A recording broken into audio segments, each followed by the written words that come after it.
ポカピカメッセージ。皆さんこんにちは。私は案内人のポカピカ仙人です。今回はこのテーマです。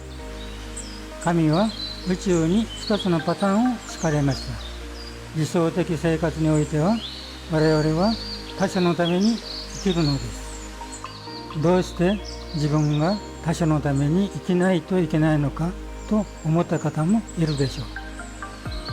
私は損得なしで生きられる世界は魅力的だなと思いました。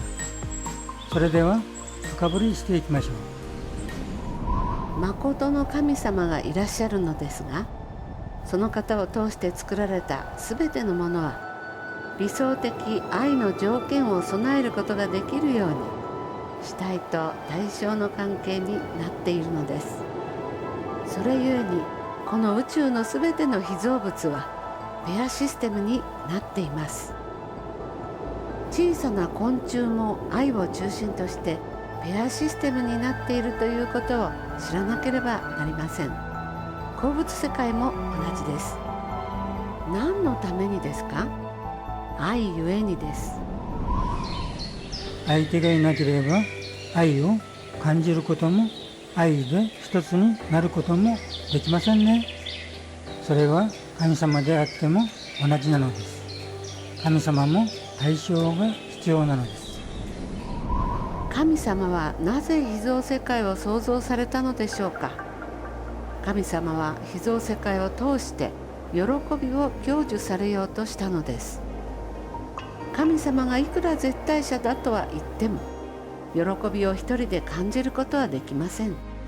喜びは相手がいてこそ生じるからです。喜びというのは神様の心情から出発するものです。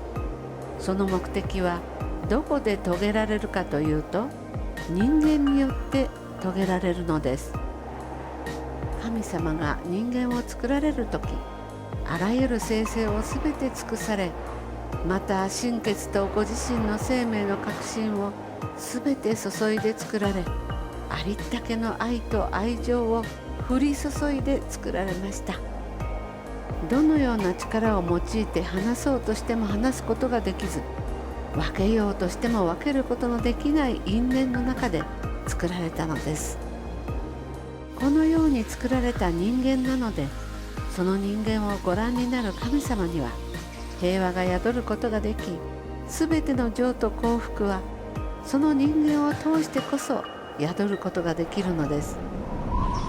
つまり神様と人間はどんな関係なのでしょうか。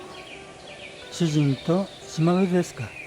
支配者と非支配者ですか。いいえ、別れることのできない愛で結ばれた親子の関係です。親は子供の嬉しそうな顔を見たくていろいろしてあげたくなります。神様もそうなんです。ところでパターンとは型のことです。型の原型はどこから出てきたのでしょうか。もちろん全てを創造した神様からですよね。創造は自分を投入するところから始まります。神様は主体として対象を作るために完全に投入しました。神様ご自身がご自身のためではなく対象のために存在しようと運動を始めたのが創造です。分子を超えて原子、原子を超えて素粒子に至るまで無意識的に存在するのではなく、ある意識と目的を持って存在しています。ですから存在するすべてのものは必ず神様の愛の御手を経ており、必ず神様との心情的な関係のもとに存在しています。創造の瞬間から神様は自分のためではなく対象のために生きるようになりました。だから宇宙は神様のために生きる愛で作られていないものがないのです。それを型と言ってるのですね。皆さん、もしこの方が自己中心的な方だったらどうなっていたと思いますか？赤ちゃんは生き延びれるでしょうか？動物も植物も死滅して地球それ自体がないかもしれません。実は皆さん、最初のテーマ文には続きがあります。続きを聞いてみましょう。神は宇宙に一つのパターンを敷かれました。理想的生活においては我々は他者のために生きるのです。主体は対象のために存在し、対象は主体のために存在するのです。神の善の定義は完全に与えること、完全に仕えること、絶対的利他主義であります。我々は我々の人生を他者のために生きるべく作られているのです。あなたは他の人のために生き、他の人はあなたのために生きるのです。神は人間のために生き、人間は神のために生きるのです。夫は妻のために生き、妻は夫のために生きるのであります。これが善であります。そしてここに初めて統一と調和と繁栄とが生まれてくるのであります。全宇宙が平和で幸せであり続ける法則は何かもう分かりましたよね。ために生きるです。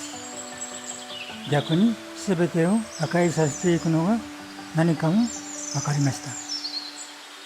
分かっているのに人間はなぜ相手と争い、憎み、排除しようとするのでしょうか。なぜ神様の子供なのに親に似ていないのでしょうか。ここにジレンマに陥っている大きな問題があると思いませんか？次回はそのテーマに取り組んでいこうと思います。それではこれからもポカピカな素敵な言葉をお送りします。また会いましょう。さよなら。Hasta luego. See you again.